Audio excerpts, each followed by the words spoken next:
I paid off £27,000 of debt in less than 2 years on a normal salary. Not a six-figure income, not extreme deprivation, and not by being perfect with money. When I started, I was living paycheck to paycheck. I had credit card debts and payday loans I relied on just to survive the month. And honestly, the biggest problem wasn't my income, it was that I had no system.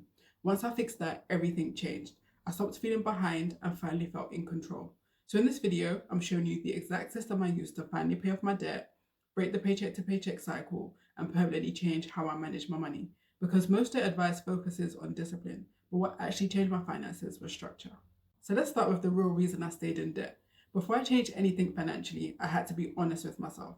I wasn't in debt because of one bad decision, and it wasn't my income either. I was in debt because of my habits and my emotional relationship with money.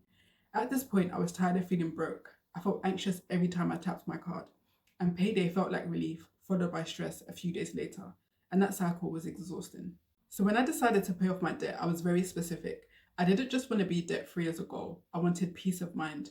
I wanted to stop feeling behind. I wanted to finally build wealth and actually move forward financially. Because debt just isn't a financial burden, it's a mental one too. And once I got clear on that, I stopped chasing motivation and started building systems. And the first part of that system was facing my numbers. Step one is the financial reality check that changed everything. This is the step I avoided for the longest time. I sat down and listed everything I owed, my income, and every single expense. And I'll be honest, it was uncomfortable. Because when I looked at my assets, there was hardly anything there. But that clarity changed everything. I realized I didn't have a discipline problem, I had a cash flow problem. I had a monthly deficit, so that meant no matter how motivated I felt, the math wasn't mathing. So if you're serious about getting out of debt, here's what I recommend.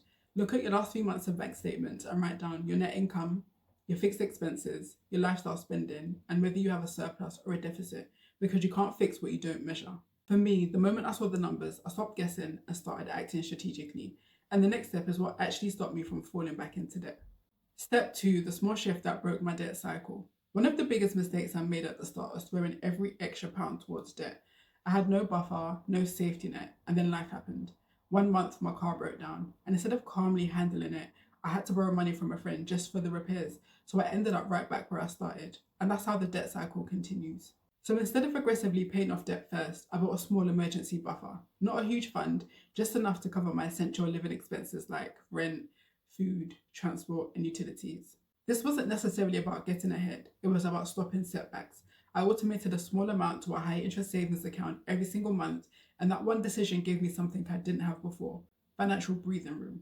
Once that was in place, I could focus on debt without constantly panicking, and that's when I pulled the real lever.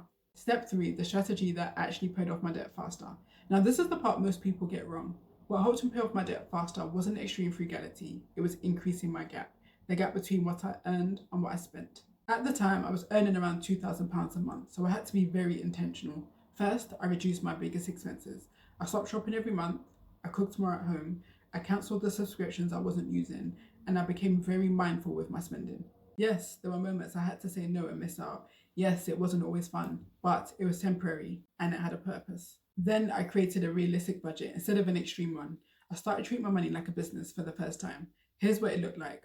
£1,400 went to my essential expenses, £400 went to debt repayment, and £200 went to fun spending, because a sustainable plan works better than a perfect one you can't stick to. Over time, I focused on increasing my income too.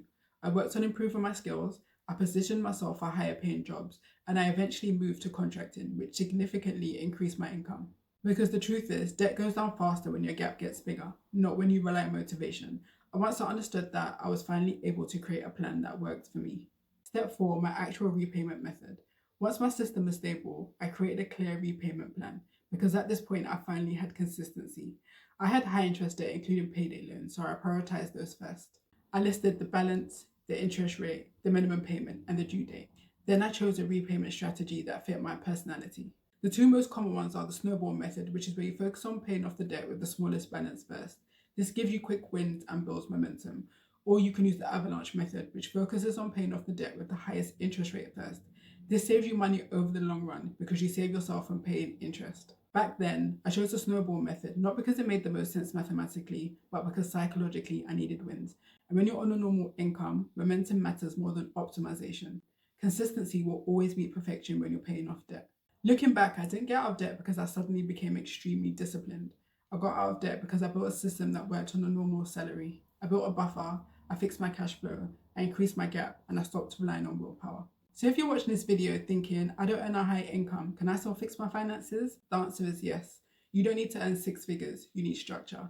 And this channel is for people building wealth on normal incomes. So if that's you, give this video a like and subscribe for more content like this. And if you want to see exactly what I cut out to free out that £400 a month, watch this video next. Thanks for watching, and I'll see you in the next one.